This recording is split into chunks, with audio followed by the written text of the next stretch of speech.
Day సందర్భంగా సంగారెడ్డి జిల్లా అందూరు మండలం జోయిపేట ప్రధాన రహదారిపై స్కీమ్ వర్కర్లు భారీ ర్యాలీ నిర్వహించారు.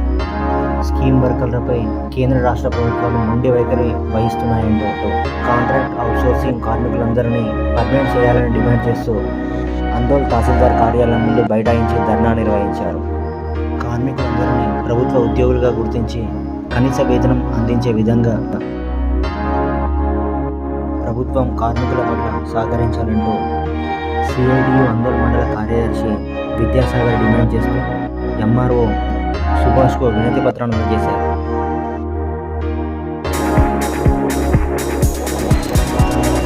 స్కీమ్ వర్కర్ల సమస్యలు పరిష్కరించాలని దేశవ్యాప్తంగా ఈరోజు స్కీమ్ వర్కర్లు డిమాండ్స్ డేగా ఈరోజు దేశవ్యాప్తంగా అన్ని ఎంఆర్ఓ కార్యాలయం ముందు నిర్వహిస్తున్నారు. ఈరోజు స్కీమ్ వర్కర్ల పట్ల కేంద్ర రాష్ట్ర ప్రభుత్వాలు మొండి వైఖరి అవలంబిస్తున్నాయి. గతంలో ఉన్న ప్రభుత్వాలు ప్రస్తుత ప్రభుత్వాలు కూడా స్కీమ్ వర్కర్లతో సేవ చేస్తుంది తప్ప వాళ్ళకి కనీసం ఈ సౌకర్యాలు కల్పించడం చాలా విఫలమైంది. వాళ్ళకి ఇప్పటి వరకు స్కీమ్ వర్కర్లకు ఈఎస్ఐ లేదు, పిఎఫ్ లేదు, కనీస వేతనం లేదు. ఒకవైపు విపరీతంగా ధరలు పెరుగుతున్నాయి, అయినా కానీ వాళ్ళకు జీతం పెంచడంలో ప్రభుత్వాలు నిర్లక్ష్యం వహిస్తున్నాయి. ప్రభుత్వాలు మాట ఇచ్చింది. గతంలో ఈ ప్రస్తుతం ఉన్న ప్రభుత్వం కూడా కాంగ్రెస్ ప్రభుత్వం 18,000 ఇస్తానని మేనిఫెస్టోలో పెట్టింది. ఆ ఆశకు మా వాళ్ళంతా ఓట్లు వేసారు. కానీ సంవత్సరం గడిచినా కానీ ఇప్పటి వరకు కూడా అది అమలు చేయడంలో చాలా నిర్లక్ష్యం చెందింది. అందుకే ఈరోజు చెప్తున్నాము ప్రభుత్వానికి తక్షణం స్కీమ్ వర్కర్లకు కనీస వేతనం అమలు చేయాలి, ఈఎస్ఐ పిఎఫ్ సౌకర్యం కల్పించాలి. ఈ రోజు అంగన్వాడీ టీచర్లకు 60 సంవత్సరాలు దాటిన వారిని ఈ రోజు ఉద్యోగం తీసివేస్తున్నారు. అంటే కనీసం వాళ్ళకు ఇంటర్మీడియట్ బెనిఫిట్స్ ఏమాత్రం సౌకర్యం ఇవ్వకుండా ఈరోజు తీసి పొమ్మడం చాలా దుర్మార్గం. అందుకే దాని వ్యతిరేకంగా ఈరోజు దేశవ్యాప్తంగా సమ్మె జరుగుతుంది. రాబోయే రోజుల్లో స్కీమ్ వర్కర్ సమస్యలు పరిష్కరించే మంచిది లేదంటే ఉద్యమం చేస్తామని హెచ్చరిస్తున్నాం.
గల్లీలలో మేము మస్తు సేవలు చేస్తున్నాము. మాకు కనీస వేతనం 18,000 రూపాయలు ఇస్తామని హామీ ఇచ్చిర్రు, కానీ ఇవ్వట్లేదు.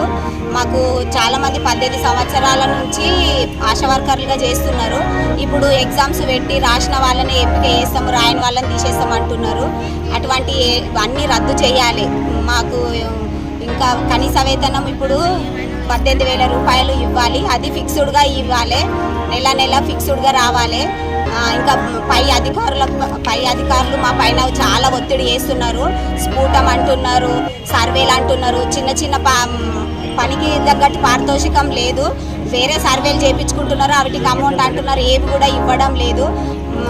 అది టార్గెట్ చాలా ఒత్తిడి ఉంది. అటువంటి ఒత్తిడిని మా పై నుంచి తీసేయాలి. ఇది పై అధికారులే మాకు చాలా ఒత్తిడి చేస్తున్నారు, అవి తీసేయాలి. మా సమస్యలు పై అధికారుల దృష్టికి తీసుకెళ్ళినాము. కలెక్టర్కి, డిఎంఎండ్హెచ్ వాళ్ళకి అందరికీ లెటర్స్ ఇచ్చినాము. కమిషనర్ కూడా ఇవ్వడం జరిగింది. ప్రతి సంవత్సరం మేము కోరికల దినోత్సవం జరుపుకుంటాం కాబట్టి ఇప్పుడు కూడా కలెక్టర్ ఆఫీస్ ముందు జరిపే వాళ్ళం ఇప్పుడు మండల ఆఫీస్ కూడా జరుపుకుంటున్నాం. మా డిమాండ్ ఏంటంటే కనీసం మాకు 26,000 జీతం చెల్లించాలి, ప్రభుత్వ ఉద్యోగులుగా గుర్తించాలి. మాకేంటంటే ఈఎఫ్ఐ పిఎఫ్ కల్పించాలి. ఇంకా ఏంటంటే మాకు ఇచ్చేది అది రిటైర్మెంట్ బెనిఫిట్ ఇవ్వాలి. వెంటనే మాకు ఇది తీసేసేటప్పుడు 5 లక్షలు